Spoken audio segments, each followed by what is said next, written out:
Hello and welcome to Lavneesh sir की क्लास। आज की ये शिक्षा निदेशालय राष्ट्रीय राजधानी क्षेत्र दिल्ली की वर्कशीट नंबर 11 जो कि कक्षा छठी के विद्यार्थियों के लिए है। यह ली गई है सामाजिक विज्ञान के भूगोल विषय से और इसमें हम आज शुरू कर रहे हैं अध्याय 1 सौर मंडल में पृथ्वी को, जिसमें हम बातचीत करेंगे सौर मंडल के बारे में। तो स्टूडेंट्स, आज की इस वर्कशीट में हम लेसन नंबर 1 सौर मंडल में पृथ्वी शुरू करेंगे, जिसमें जो सबसे पहला टॉपिक है सौर मंडल, उसके बारे में हम जानकारी प्राप्त करेंगे। तो चलिए बिना समय गवाए शुरुआत करते हैं मेरे साथ और समझने की कोशिश करते हैं। तो देखो, हमने सौर मंडल के बारे में अपनी प्राथमिक कक्षाओं में सुना ही होगा। सुना है या नहीं सुना? हाँ, मैं जानता हूं कि आपने सुना होगा। अगर नहीं भी सुना तो आज सुन लेंगे, कोई बात नहीं। तो देखिए, यहाँ पर एक सबसे जो पहला चित्र दे रखा है, जिसको जरा ध्यान से देखिए। ये एक आग का गोला है, बिल्कुल ऐसा लग रहा है जैसे बिल्कुल वो धधक रहा है आग से। तो ये और कोई नहीं बल्कि ये है सूर्य। क्या है ये? सूर्य। अब हम सूर्य को ध्यान में रखते हुए सौर मंडल के बारे में समझेंगे। देखिए, सौर मंडल सूर्य के चारों ओर चक्कर लगाने वाले विभिन्न ग्रहों, क्षुद्र ग्रहों, धूमकेतुओं, उल्काओं एवं अन्य खगोलीय पिंडों के समूह को सौर मंडल कहते हैं। यानी ये जो सूर्य मैंने अभी आपको दिखाया, ये केंद्र है। इसके चारों ओर चक्कर लगाने वाले विभिन्न ग्रह, क्षुद्र ग्रह, धूमकेतु, उल्काएं और अन्य खगोलीय पिंडों के समूह को हम सौर मंडल कहते हैं। उसे हम सौर परिवार का नाम देते हैं, जिसका मुखिया सूर्य है। जैसे आपके परिवार में भी जो मुखिया हैं वो या तो आपके दादाजी होंगे, अगर दादा नहीं होंगे तो पापा होंगे, है ना। और ऐसा भी होता है कि किसी के पापा नहीं होते तो वहां पर मम्मी होंगी, कोई बात नहीं। तो जैसे हर परिवार का एक मुखिया होता है, ऐसे ही ये भी एक परिवार है जिसका नाम है सौर परिवार, और इसका मुखिया कौन है? सूर्य है। अब हम बात करेंगे सूर्य की। सूर्य सौर मंडल के केंद्र में स्थित है, यानी जो भी गतिविधि सौर मंडल में हो रही है वो सूर्य के चारों ओर हो रही है। यह हमारे सौर मंडल का सबसे बड़ा पिंड है। सूर्य के चारों तरफ पृथ्वी और सौर मंडल के अन्य पिंड घूमते हैं, यानी जितने जो ग्रह हैं या जो पिंड हैं, खगोलीय पिंड, वो सारे ही सूर्य के चारों ओर घूमते हैं। यह अत्यधिक गर्म गैसों से बना हुआ है, बहुत ज्यादा गर्म गैसों से बना है, तभी तो आपने देखा ये बिल्कुल ऐसा लग रहा है जैसे बिल्कुल आग का गोला हो। सूर्य सौर मंडल के लिए प्रकाश एवं ऊष्मा का एकमात्र स्रोत है। और देखिए, सूर्य ही जो है वो सौर मंडल के लिए प्रकाश और ऊष्मा का एकमात्र स्रोत है, यानी इससे हमें प्रकाश यानी लाइट भी मिलती है और ऊष्मा यानी गर्मी भी मिलती है।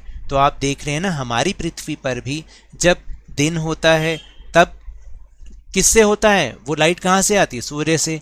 और जो हमें गर्मी महसूस होती है वो किससे होती है? वो भी सूर्य से होती है या नहीं होती है? तो इसलिए सूर्य ही प्रकाश और ऊष्मा का एकमात्र स्रोत है।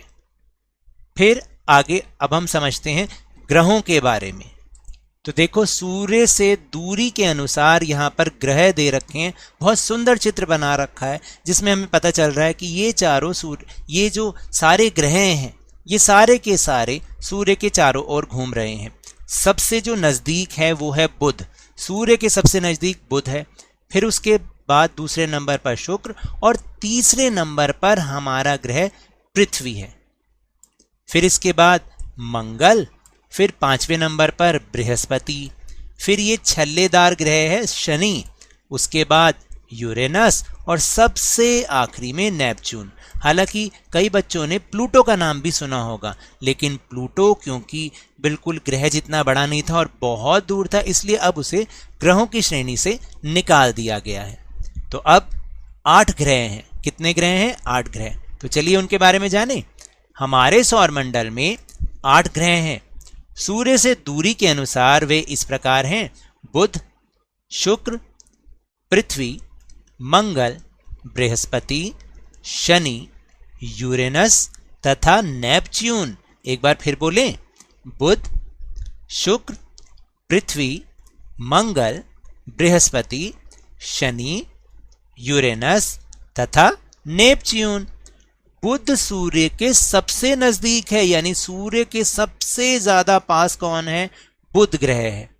शुक्र को पृथ्वी का जुड़वा ग्रह माना जाता है, यानी आकार में और जो देखने में तो नहीं, लेकिन बिल्कुल जो उसका आकार है ना, उसका व्यास वगैरह, वो सब पृथ्वी के समान ही है।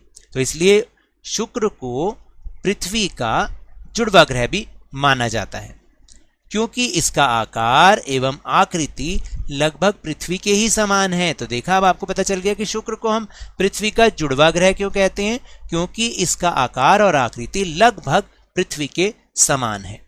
तो अब हम चलते हैं अपने बहुत ही आसान से प्रश्नोत्तर की ओर। तो पहला प्रश्न है कि सूर्य के सबसे नजदीक ग्रह कौन सा है?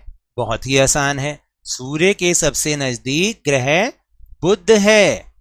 फिर दूसरा प्रश्न है कि सौर मंडल के लिए प्रकाश एवं ऊष्मा का एकमात्र स्रोत क्या है? तो सौर मंडल के लिए प्रकाश एवं ऊष्मा का एकमात्र स्रोत कौन है? सूर्य है। और प्रश्न नंबर 3, सौर मंडल के सभी 8 ग्रहों के नाम लिखिए। तो अभी अभी हमने समझे ही हैं। सबसे पहले बुध, फिर शुक्र, पृथ्वी, मंगल, बृहस्पति, शनि, यूरेनस तथा नेपच्यून। इस तरीके से हमें ये उत्तर लिखने हैं। तो ये तो थी आज की वर्कशीट। अगर मेरे इस तरह समझाने से आपको समझ आ रहा है तो इस चैनल और वीडियो को लाइक कीजिए, कम से कम 1000 लाइक तो ज़रूर दीजिए, शेयर कीजिए और सब्सक्राइब भी कीजिए, और जल्दी से जल्दी अपने इस चैनल को 50K यानी 50,000 तक पहुंचा दीजिए। लेकिन याद रखिएगा, घर से बाहर निकलते समय मास्क जरूर लगाएं, नियमित रूप से अपने हाथों को साबुन और पानी से धोते रहें, और जब भी आपकी बारी आए कोरोना का टीकाकरण जरूर करवाएं, क्योंकि कोरोना को हराना है और जिंदगी को एक बार फिर से सुहाना बनाना है, और उसके बाद स्कूल भी तो जाना है। इसी उम्मीद के साथ बहुत बहुत धन्यवाद।